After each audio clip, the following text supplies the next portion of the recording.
Gold Pulse, your go-to for diving deep into commercial real estate.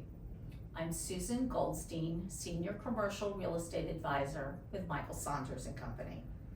Today, we're tackling a big question.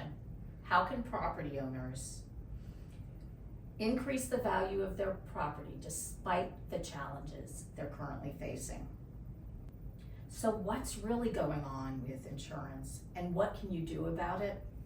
That's what we're here today to find out.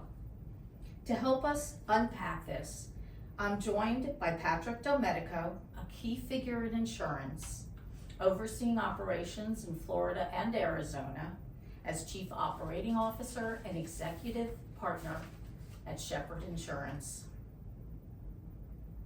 Patrick is here to help us make sense of the insurance chaos and offer tips to protect your investments.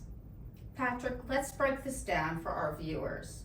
How can they navigate these insurance challenges to keep their investments safe and sound? Let's start with an understanding of why the insurance landscape is where it is today.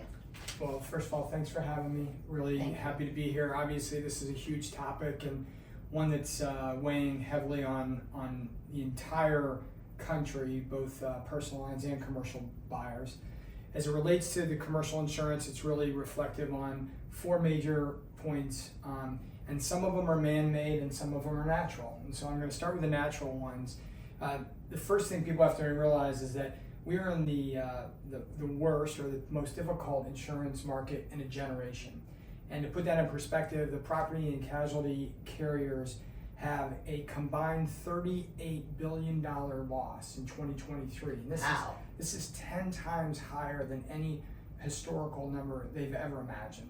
So people are obviously like, they don't understand that, and then they have to break it down. So first and foremost, everybody points to weather, right? And one of the numbers I like to throw out is that just in 2023, there were 25 different $1 billion or more weather events in the United States.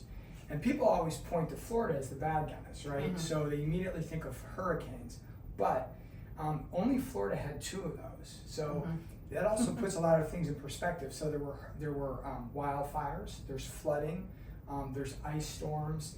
All of these things compound to that number, right?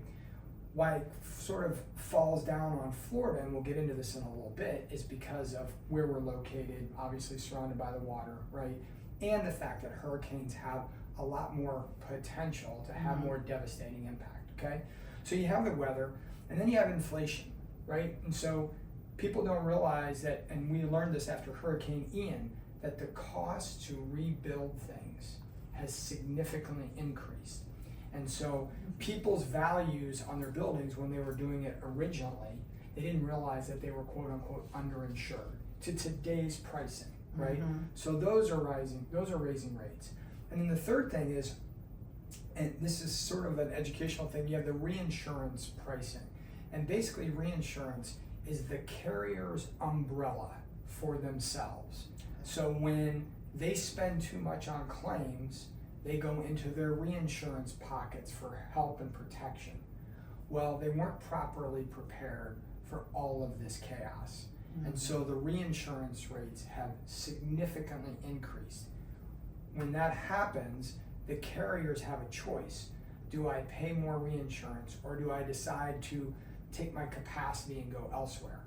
And so that's what's happening a lot in Florida, is that the reinsurance has gotten too expensive, and the carriers therefore say, well, if it's too expensive for Florida, I'll take my reinsurance costs elsewhere.